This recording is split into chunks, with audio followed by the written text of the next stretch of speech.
Do I understand your position to be that there are two sexes, but there can be more than two genders?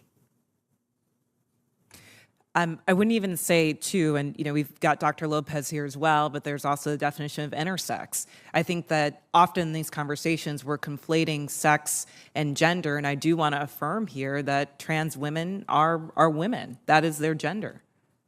Okay, but I'm trying to understand. Do you make a distinction between sex and gender? Yes, sir. Okay, explain that. Just do you think there are more than two sexes? I believe that there's a definition for intersex as well that I want to acknowledge. But sex is assigned at birth. I'm just trying to understand. I'm thoroughly confused. So you're born, I'm talking about biology, male, female, and what else? I believe that intersex is also acknowledged. But again, I'm not a doctor here. What I can and say what does intersex mean? Is that there's a difference between sex and gender. And I think in these conversations, we're conflating the two. Well, but I want to start with sex, okay? There's male, there's female. When a baby's born, before the baby has had time to even have a sense of self, there's male, female, and intersex. There's a third sex. I believe that is true, but I would defer to Dr. Lopez as I'm not a physician. Okay. Senator John Kennedy just asked the question every American's been thinking. How many genders are there? And the reaction from the Human Rights Campaign's chief? You won't believe it. Let's break it down. Before we dive in, make sure you like this video, subscribe to Right Focus, and turn on notifications, because we're not backing down from the truth.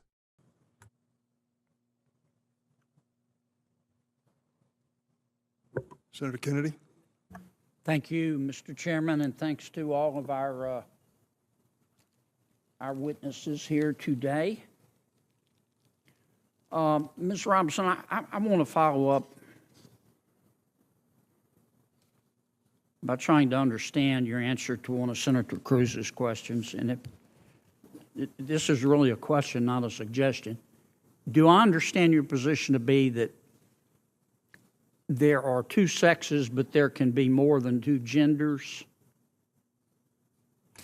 I wouldn't even say two, and we've got Dr. Lopez here as well, but there's also the definition of intersex. I think that often in these conversations we're conflating sex and gender, and I do want to affirm here that trans women are women. That is their gender.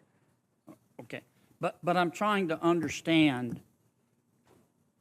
Do you make a distinction between sex and gender? Yes, sir. Okay, explain that. Just do you think there are more than two sexes? I believe that there's a definition for intersex as well that I want to acknowledge. But sex is assigned at birth. I'm just trying to understand. I'm thoroughly confused. So you're born, I'm talking about biology, male, female, and what else? I believe that intersex is also acknowledged. But again, I'm not a doctor here. What I can say what does intersex mean? Is that there's a difference between sex and gender. And I think in these conversations, we're conflating the two. Well, but I want to start with sex, okay? There's male, there's female. When a baby's born, before the baby has had time to even have a sense of self, there's male, female, and intersex. There's a third sex. I believe that is true, but I would defer to Dr. Lopez as I'm not a physician. Okay. And how many genders are there? I think the gender is expansive, and the definitions are always growing. Today I can tell you, I talk to young people that talk about non-binary as more than five. I think the gender is not a binary, is what I'm trying to say. But are there more than five genders? I'm just trying to understand. Are there more than five genders? Well, I think that there was a time where women wearing pants didn't feel like it was appropriate for their gender, and yet I'm wearing pants today. I think that there are ways that we express our gender that are expansive. Are there more than five? I wouldn't subject myself to naming how many genders there are, but what I can say is that gender is a reflection. Number? Excuse me? There's an infinite number of genders? I think depending on your culture, there are a lot of different genders that exist. And I can also say that it's a term that's evolving. If you look at young people today, they really don't lean into the binary of only woman and man. So I think that it's incumbent upon us not to legislate on this, but create space for them to explore what their identities are, what their gender identities are. Let's get back to athletics. I think I understand what you're saying. There are three sexes: male, female, and intersex. I believe that to be true, but again, I'm not a physician. And so there are an infinite number of genders, because gender is a mental state. Gender is about expression, and I think that there are a variety of ways that you can express your gender. Okay, so there's infinite number. All right, let's go back to the biology. Male, female, boy, girl, okay? Biologically, do males have an advantage over females biologically in sports? Again, I'm not a physician, and I can't speak to that. What's your real-world experience? It depends. I mean, there are some people who are born male that I'm faster than if I were to sprint against them, and some that I'm not. Some males that are taller than some women, and some that are shorter. You don't believe that a biological male has a physical advantage in sports over a biological female? Not as a definitive statement. Give me an example. Well, no, I don't think. How many female members of the NBA do you see? Well, I can say that, there's been this news article about men that think that they could beat Serena Williams in tennis, right? That they think that they could actually score a point on her. And it's just not the case. She is stronger than that. What's your experience, Ben? Male, female? Both Serena and Venus lost to the 203rd ranked male tennis player, which they're phenoms for women. My experience, my husband, he swam at University of Kentucky as well. In terms of accolades and in terms of national ranking, I was a much better swimmer than him. He could kick my butt any day of the week without trying. Okay. I just think, Ms. Robinson, I'm trying to understand where you're coming from. I think you lose a lot of credibility when you don't concede that a biological male has physical advantages over a biological female. I mean, I just think that's a proven fact, and you really hurt your credibility.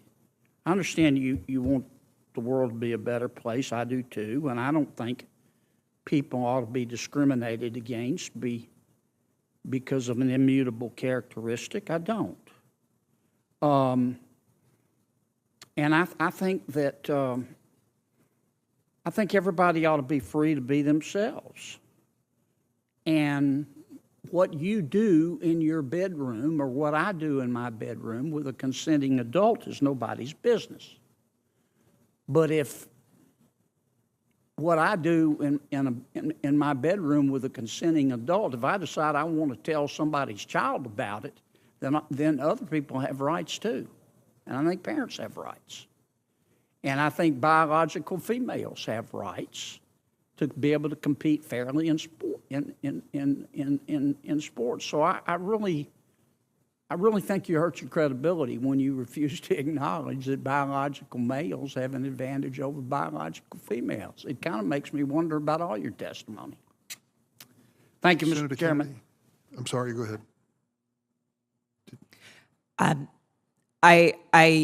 What I'm trying to say is that there is not a definitive advantage in all cases. Sir, I don't know if you believe that you could beat Serena Williams in tennis, but I probably think that that's not the case. There are not all cases where all men are physically superior to all women. And at the end of the day, in this conversation, we're not talking about that. We're talking about trans women who are, in fact, women, who deserve to play in a gender that matches their sports, who deserve all the benefits that Ms. Gaines is talking about. And as a cisgender black woman, I can say definitively that my womanhood is not threatened by a transgender person asserting hers as well.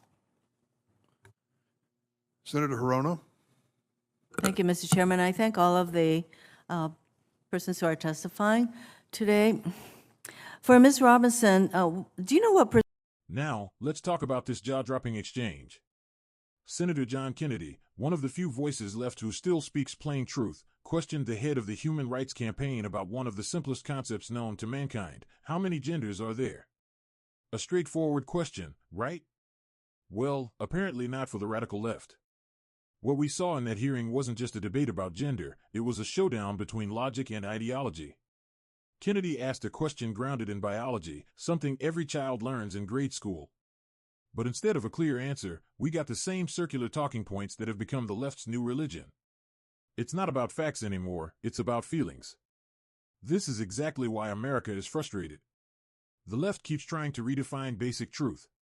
They tell us men can have babies, that gender is a spectrum, and that questioning this madness somehow makes you hateful. No, it makes you sane. Senator Kennedy's question exposed the emptiness of their argument. Because when you strip away all the noise, there's nothing there, just ideology. He wasn't trying to offend anyone, he was demanding clarity. And that's what real leaders do. They confront lies with truth. This isn't just a political issue, it's a cultural one. The erosion of truth starts small, but it grows fast. If we can't agree on something as simple as biological reality, then where does it stop? So, here's the takeaway: Kennedy showed courage. The left showed confusion. And everyday Americans watching this are reminded why we need voices like his in Washington, voices that defend reality, not fantasy. If you're tired of the left trying to rewrite science and silence reason, hit that like button, share this video, and subscribe to Right Focus. Because we're going to keep calling out this insanity every single week.